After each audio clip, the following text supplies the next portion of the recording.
Warning, warning! As a medical doctor, I must inform you that there are side effects to this coaching session. Beware. It may enhance your self-esteem, cause you to experience vibrant health, encounter long-term weight loss, heal damaged relationships. Warning, there are side effects to this coaching session. It may increase your enthusiasm for life and bring about hope. It may cause you to have productive and optimistic thinking. It could even help you not allow messed up people to ruin the rest of your life and help you realize the masterpiece that you are and empower you to be the boss of your brain. Warning, these side effects may be long-term. This is Dr. Isabel from Doctoronamission.com.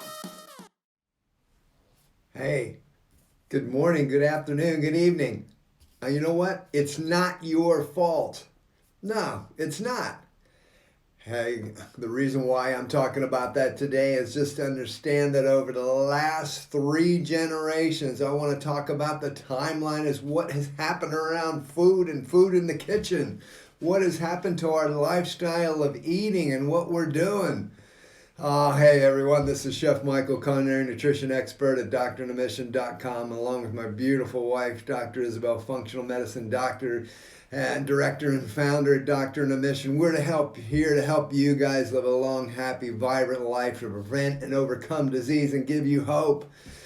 So today, you know what, guys? So many times we're wondering, well, you know, in the kitchen, well, what happened to the skills? What happened to the learning of cooking in the kitchen? I mean, over the last few generations. I mean, how did this all happen? How did it get to a point where so few people know what to do in the kitchen? You know, I hear this all the time. Well, you know, Chef Michael, I would love to know what to do for my kids. I would love to do what to do for my family. I would love to know what to do for myself in the kitchen. I hear basic terms of this cooking, that cooking healthy, doing this and that, but I have no idea what to do.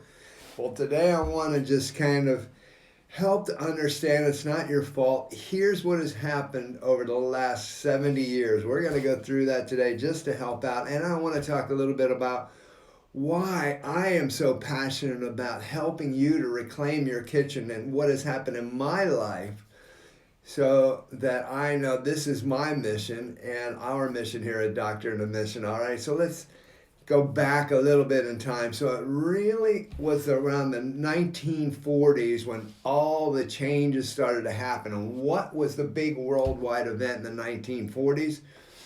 Well, if you know anything about history, and hopefully you know something about history, it was World War II, the big war, the World War II. So a couple things in World War II. Well, leading up into World War II, the women in the workforce, you know, I'm talking, you know, westernized countries like, you know, Europe, Australia, New Zealand, North America, South America, you know, those types of countries. Women in the workforce made up around 15 to 20% at most in those countries. Most are, let's say, around 15%, some up to 20%.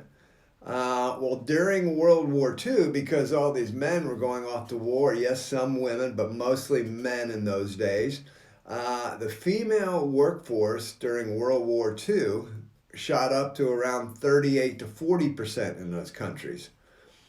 And now, today, 70 years later, females in the workforce is around the average of 60% in the countries that I mentioned, westernized countries. Good morning. How's it going? Yes, I'm having a little Java this morning. It's Monday morning here in New Zealand, by the way. I'm coming to you live from New Zealand. I don't know where you are in the world. We're probably ahead of you time-wise. I think we're about the earliest in the world. There are some other Pacific islands that are earlier than us, but we're about the earliest in the world, so it might be Sunday evening for you. Anyway, yeah, so big changes there. And so the word convenience, convenience foods, actually took place in the 1940s and actually 1940s. Now, guys, I do have some notes in front of me today because there's some statistics, some certain dates. I want to kind of reflect back on it and make sure I get those correct. But going back, there was a gentleman named Charles Mortimer who in the 1940s, he coined the phrase convenience foods, and that's when it all started. Why? Because after World War II, all of a sudden there was these women that were in the workforce, and they didn't have time coming home to make foods and dinner like they traditionally had, so they needed convenient food. So this started this whole trend of like, oh, let's put things in boxes. There were things like, I'll give you an example. Post, or the creators, I believe it was Post, or General Mills, I think it was General Mills, created Betty Crocker. Did you know that Betty Crocker was not an actual person? It was really just an advertising gimmick, advertising scheme. Betty Crocker cookbooks, Betty Crocker boxes of mixes and foods and all this stuff. Well, it used to be for generations that there were home economics classes taught by the home ec teachers, and they would make everything from scratch. Well, when Betty Crocker was created, it was created for convenience foods. It was created as this great, wonderful female chef persona that made things easy for you. And so, but now all of a sudden we have cake mixes in a box. You pour it out of the box, you add an egg and maybe a little bit of milk, whipped it up, and probably threw some more sugar in, which already had sugar in, and boom, you got a cake. And it was like, wow, I just created a cake, well, actually the box did, and all kinds of other things. But these guys, what they did was, it was in the 1950s, General Mills, with their Betty Crockers, created these Betty Crocker home ec classes, and they had their people come in and replace the traditional home economics teachers and go in and teach the Betty Crocker classes of teachers. Well, now we're starting to see the generations of people being taught by the food industry of how to cook at home. Just a couple other things. I'll give you some statistics about fast foods, convenience and fast foods. Let me see. When started Kentucky Fried Chicken in the U.S. in 1952. Domino's, 1967. Taco Bell, 1950, approximately 1954, 56. Burger King, 1959. McDonald's, 1948, originally, and really took off in the 1950s when Ray Kroc purchased it. So really through the 50s, all of a sudden you got drive-thrus, you got convenience foods. This is all starting to take off here in New Zealand. It came in the 1970s, but worldwide, and here's another thing with Coke and Pepsi, soda pop. Well, what Coke offered, all people all the service men and women worldwide in World War II. I find these things amazing when you go back and you see how this really got ingrained into society.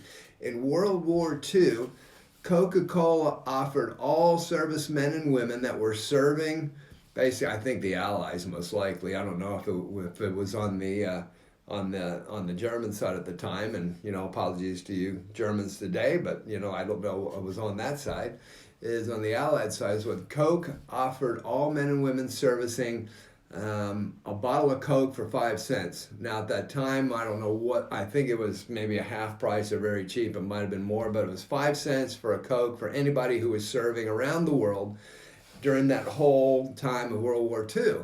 Well, what happened was, when those people came home after World War II and they got used to having Coke every day, what do you think happened? They were hooked. They were hooked on sugar. Well, by 1995, the averages of kids drinking Coke around the world, this is young adults, 2 out of 3 were drinking at least a liter of some kind of soda pop a day.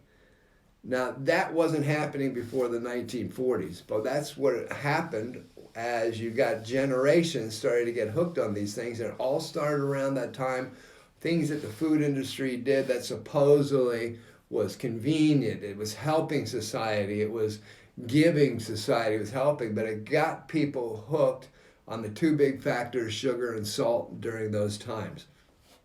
Those factors are amazing. Ever since then, just a couple different things. Obesity rates. In the 1950s, diabetes worldwide was around 2 to 5%. Now, today, it's around 20 to 25% of the population of westernized society. 2 to 5% from 2 to 5% to 20 to 25% in what, 50 years? The genes of human beings don't change that quickly in 50 years. That's 10 timesing in 50 years. What has happened? We didn't change. Our the DNA of us doesn't change that quickly. The same thing with obesity rates, tripled in 50 years. It's amazing what has happened. All the different diseases, the amount that they've just shot up and ramped up. And so I wanted you to understand that where we've gotten to today is not your fault. It was over generations as the food companies came in. That's why I call it Reclaim Your Kitchen. They've taken it over. They've made it so easy for us and so convenient for us.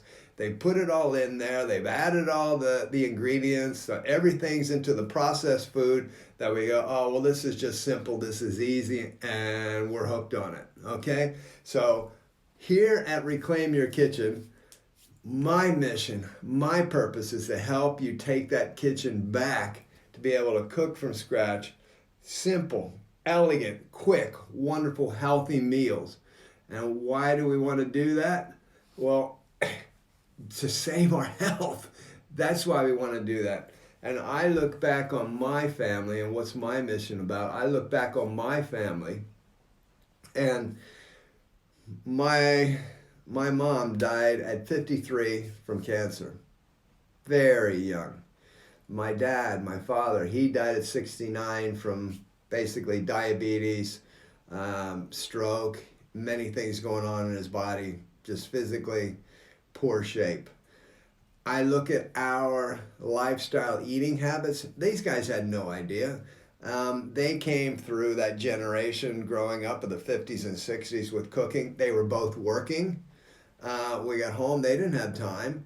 And so I don't remember seeing salad on the dinner table. I don't remember seeing greens. I do remember seeing some vegetables where there'd be a big piece of meat, some potato, and then there'd be like a piece of broccoli on the side or something like that.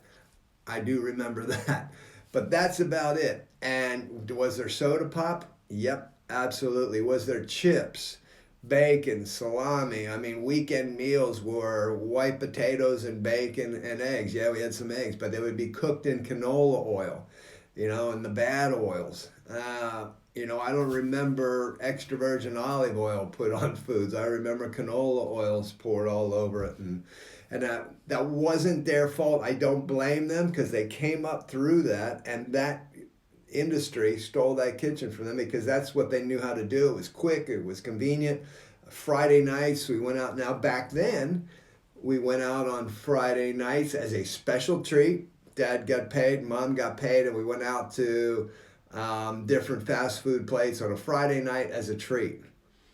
Okay, it was once a week, but still, we got into that habit. Well, today, how often do people go out to fast foods? They're in line at breakfast at fast foods. I mean, holy cow. I mean, even once a week. I mean, I don't do that. I don't know. I don't do the fast foods at all. But do people do it once a week now, or and fast foods is takeaways too. I mean, if you're getting takeaways, that's fast food. All right, let's admit it, because I can guarantee you it's not healthy. There's all kind of stuff that's going in it. Even if you think I'm just getting a nice stir fry, well, they're probably stir frying in canola oils and adding all kinds of other things to give it some flavor in there. But I don't blame my parents. It wasn't their fault. It wasn't their problem. And so for me, the mission is understanding, I want to help you to reclaim your kitchen, bring that back, because I was going down that track. As a professional chef, I was excellent at cooking. It wasn't necessarily from the nutritional point of view. I, in my middle ages, was becoming a fat, old, grumpy, unhealthy man. And basically, I was turning on those DNA genes in me to become sick and die young. And I'm determined myself for that not to happen to me. And doing that, I can help teach you guys not to have that happen to you. So what I want to do over the next couple of weeks, yep, I'm here Monday mornings, New Zealand time, 8 a.m., Reclaim Your Kitchen, Chef Michael, culinary nutrition expert at Doctoronamission. I want to work with you guys on how we can do things from scratch. Not difficult, just simple things where you know what's in your food for you and your family. You might not even have a family, it might just be you, or maybe it's just the two of you. But just so that you can reclaim your kitchen, you can feel great about what's going in you, you can be empowered to know I can cook healthy for myself, we can do amazing things, we can do great things, and that's what I want to do for you guys. So, that's what's happened. It's not your fault. All right, but let's overcome it and take our kitchen back.